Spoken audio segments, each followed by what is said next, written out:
केंद्रीय मंत्री स्मृति ईरानी ने जिला कांगड़ा के इंदौरा विधानसभा क्षेत्र में भाजपा प्रत्याशी रीता धीमान के पक्ष में चुनावी जनसभा को संबोधित करते हुए कांग्रेस पर कड़े सवाल दागे। उन्होंने कहा कि ये कोई साधारण चुनाव नहीं है। जो व्यक्ति इसे साधारण चुनाव समझ रहा है, आज मैं उससे बात करने आई हूँ कि कांग्रेस पार्टी के नेताओं में घमंड हो गया है कि रिवाज है, बदल डालोगे। उन्होंने कहा कि मैं कहने आई हूँ कि भारतीय जनता पार्टी के कार्यकर्ता रिवाज बदलने आए हैं। उन्होंने कहा कि रिवाज था कि गांधी परिवार अमेठी की सीट से एक छत्र राज करता आ रहा था। रिवाज था कि उस खानदान में जो भी पैदा होता था, ये वे मानकर चलता था कि अमेठी की सीट से चुनाव लड़ना है। ये रिवाज स्मृति ईरानी ने तोड़ा है। उन्होंने कहा कि भारतीय जनता पार्टी साधारण सामान्य परिवारों की पार्टी है, युवराज व महारानी की तरह राजघराने की पार्टी नहीं। ये भारत की जनता है जिसने कांग्रेस के उस रिवाज को बदला और एक गरीब माँ की चाय बेचने वाले बेटे को देश का प्रधानमंत्री बनाया। उन्होंने कहा कि कांग्रेस पार्टी को ये लगता है कि सत्ता उनकी अपनी बपोती है। बार बार कांग्रेस पार्टी के नेता ये कहते हैं कि हिंदुस्तान उनकी वजह से आजाद हुआ, लोकतांत्रिक बना, तो उनकी वजह से आज युवराज यात्रा पर निकले हैं और गौ हत्या करने वाले, भारत के टुकड़े टुकड़े करने की बात करने वाले पापियों की पीठ थपथपा रहे हैं। उन्होंने कहा कि राहुल बाबा हिमाचल इसलिए नहीं आ रहे हैं कि यदि वे यहाँ आए तो एक फौजी का परिवार उनसे हिस्सा मांगेगा। उन्होंने इंदौरा में कांग्रेस की हुई सभा को भी आड़े हाथों लेते हुए कहा कि सुना है कि प्रतिभा सिंह पूछ रही है कि मोदी ने क्या कुछ किया है। यदि उनके विकास कार्यों को गिनाना शुरू करेंगे तो कांग्रेस दोबारा पूछना भूल जाएगी कि उन्होंने क्या कुछ किया है। स्मृति ईरानी ने और क्या कुछ कहा, आइए सुनते हैं। पहले कई बहनों ने स्वागत किया, सम्मान दिया, प्रेम दिया, और एक महिला ही जान सकती है कि महिला कितने संघर्षों से गुजरती है, महिला में कितना अपनापन है, और महिला जब त्याग करती है तो किस भावना के साथ त्याग करती है, कभी किसी से कुछ मांगती नहीं। ये जो कांग्रेस की नेत्री आई थी पूछने कि मोदी ने क्या किया, उनको आज बतलाना चाहती हूँ। 10 साल यूपीए को रिमोट कंट्रोल से सोनिया गांधी चलाती रही। 10 साल के गरीब औरतों के लिए कभी शौचालय बनाकर अलग से दिया? एक औरत से पूछो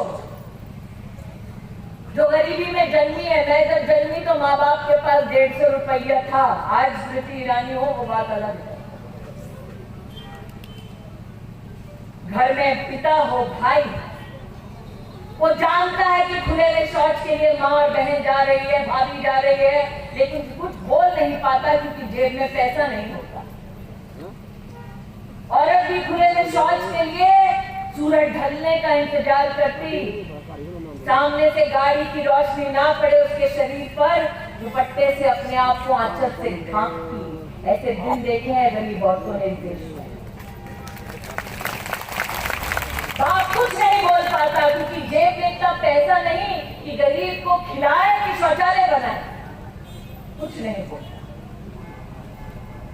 मैं आज पूछना चाहती हूँ कांग्रेस की उस नेत्री से, 10 साल मैडम ने रिमोट कंट्रोल से आपकी सरकार चलाई, एक गरीब औरत के लिए टॉयलेट नहीं बना पाए, धिक्कार है। नरेंद्र मोदी भारतीय जनता पार्टी से कभी किसी गरीब औरत ने नहीं कहा था शौचालय बना दो, लेकिन जिसने खुद गरीबी देखी है वो जानता है जलालत क्या होती है। टॉयलेट बनाकर दिया। कितनी बहनें हैं जिनका काम है लकड़ी बीनो, चूल्हा फूको, शाम को बेटा बेटी घर के बड़े घर आए, धुआं अपनी छाती में भरो, लेकिन उनको भनक नहीं पड़नी चाहिए, उनके लिए गरम गरम रोटी बनाओ। कितने बेटों ने अपनी माओ की उस खांसी को सुना, कुछ नहीं चलता है। मोदी आए, उज्ज्वला योजना लेकर आए, और आज कहने आई हूँ कि एक बार फिर बटन दबेगा कमल का, सरकार बनेगी कमल की, और इस बार गरीब औरतों को 3 एलपीजी के सिलेंडर मुफ्त देगी भारतीय जनता पार्टी की सरकार।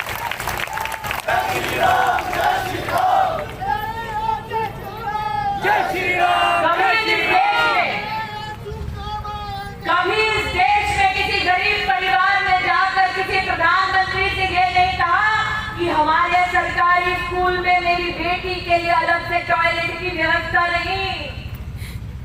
बेटियां स्कूल छोड़ देती। मोदी ने पहला जब अपना लाल किले से भाषण दिया तो कहा हर सरकारी स्कूल में लड़कियों के लिए अलग से टॉयलेट बना। और आज मैं ये कहती हूं कि 12 तारीख को बटन दबेगा कमल का, भाजपा की सरकार करेगी। वो बेटी जिसके लिए अलग से टॉयलेट की व्यवस्था की, अब बेटियां जब उच्च शिक्षा करने के लिए जाएंगी तो स्कूटी पाएंगी और कक्षा 6 से कक्षा 12 तक मुफ्त की साइकिल पाएंगी। ये मोदी का वादा है।